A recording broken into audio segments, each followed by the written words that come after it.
More than 5,000 years ago, a group of people entered a stone chamber in complete darkness. Outside, it was the coldest and darkest part of the year. The crops were gone, the nights were long, and every day the sun appeared to grow weaker. Then, shortly after dawn, something extraordinary happened. A thin blade of sunlight entered through a small opening above the doorway. It traveled down a narrow stone passage, crossed the floor, and illuminated the chamber hidden deep inside the monument. The darkness had been defeated. The sun was returning. This happened at Newgrange, a prehistoric monument in Ireland built around 3200 BCE. Its passage was positioned so that sunlight could enter the chamber around the winter solstice, the shortest days of the year. But why would ancient humans move enormous stones and spend years constructing something like this? Were they trying to reach the gods? Were they worshiping the sun? Or were these monuments doing something far more practical and far more powerful? Because ancient humans were not simply building toward the sky. They were trying to bring the order of the sky down to earth. For months, the sunrise had been moving. Each morning, it appeared in a slightly different place along the horizon. Most people may not have noticed, but someone did. Perhaps it was the person responsible for deciding when the community should gather. Perhaps it was someone watching for the arrival of a new season. Or perhaps it was simply a careful observer who had studied the same horizon for years.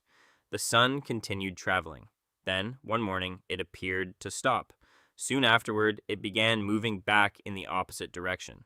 Today, we call that turning point a solstice. But to the people who first recognized it, this was evidence of something extraordinary. The sky was not changing randomly. It followed a pattern. The sun shifted across the horizon. The moon moved through familiar phases. Certain stars vanished and returned. Birds migrated. Plants emerged. Animals changed their behavior. Events on Earth seemed to follow movements above it, but recognizing a pattern created a new problem. How could people preserve it? A wooden marker might decay. A person's memory would eventually disappear with them. A story could change as it passed between generations. Stone offered another possibility. Place a stone where the sun appeared. Build a passage toward the point where the light returned. Arrange towers across the sun's yearly path. And suddenly, the landscape could remember what a single human life could not. Something invisible had become physical. Time had been turned into architecture. This is what makes Newgrange so remarkable. For most of the year, direct sunlight does not reach its inner chamber. But around the winter solstice, dawn light enters through the opening above the entrance and travels down the passage. The effect is brief, but its meaning could have been enormous. To the people gathered inside, it may have shown that the sun had reached its weakest point and was beginning its return. The days would eventually become longer. Warmth would return. Life would continue. The monument did not control the sun. It made the sun's pattern visible. And once people could see that pattern, the universe felt less unpredictable. Across the Irish Sea, another community created one of the most famous monuments on Earth, Stonehenge. Its stones were not placed randomly. The monument's principal axis relates to the positions of sunrise and sunset at the solstices, the extreme points in the sun's yearly movement across the horizon. But Stonehenge was not simply a giant clock. If all people needed was a calendar, they could have used wooden posts or smaller markers. Instead, they transported and raised massive stones. They created a place where people could gather, walk in procession, perform ceremonies, remember the dead, and watch the movements of the sky together. That distinction matters. The monument was not merely telling people what time of year it was. It was showing an entire community where it stood in time. When the sun appeared in the expected position, everyone could witness it. Nobody had to trust one person's memory. The proof was built into the landscape. The stones, the horizon, and the sun all came together. And that shared experience could create something incredibly valuable. Certainty. The seasons were not random. The darkness would not last forever. The sky followed rules. And perhaps human life followed rules too: birth, growth, death, return. The same celestial patterns repeated above each generation. People died, but the sun returned. Ancestors disappeared, but the stars came back.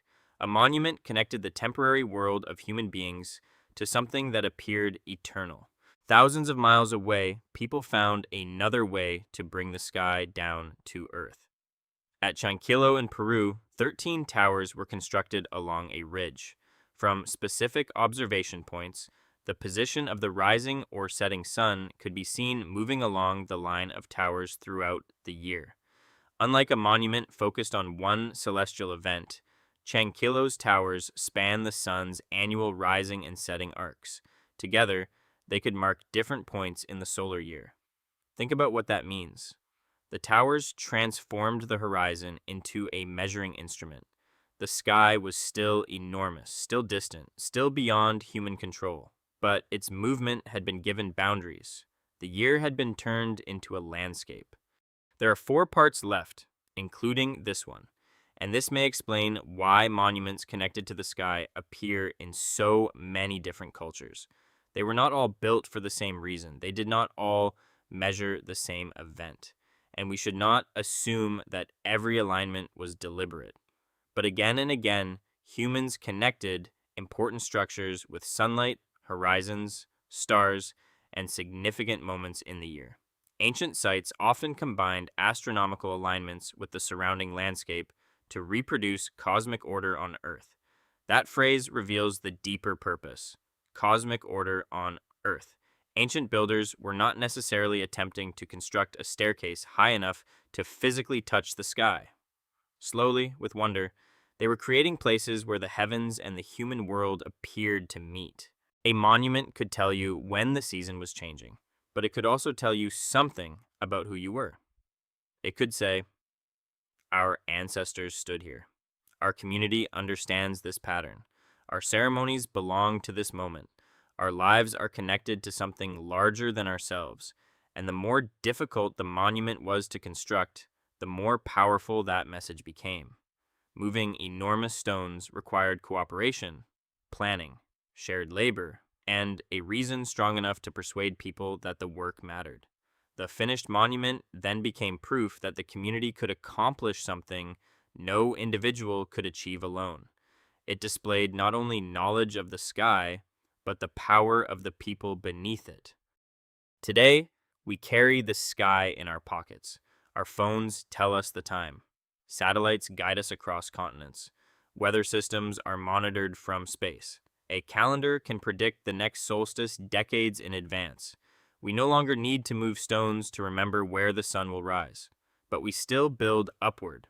Skyscrapers, towers, monuments, places designed to make us look above ourselves. And we still gather beneath the sky at important moments: New Year celebrations, religious festivals, eclipses, sunrises. Even countdowns are rituals in which entire communities stand together and mark their position in time. Maybe we are not as different from ancient monument builders as we imagine. Back inside Newgrange, the sunlight slowly disappears. The chamber returns to darkness. But the people gathered there have seen what they came to see. The sun has reached the turning point. The pattern continues. The world still has order. And that may be the real reason ancient humans built toward the sky. They were not trying to escape the earth. They were not necessarily trying to touch the heavens. They were trying to make an unpredictable universe understandable, to turn movement into measurement, time into stone, the sky into a story their community could enter. Because when human beings cannot control the universe, we do the next best thing. We search for its patterns. We give those patterns meaning. And then we build something that helps us remember. Ancient humans did not build monuments because they believed they could reach the sky. They built them so the sky could reach us.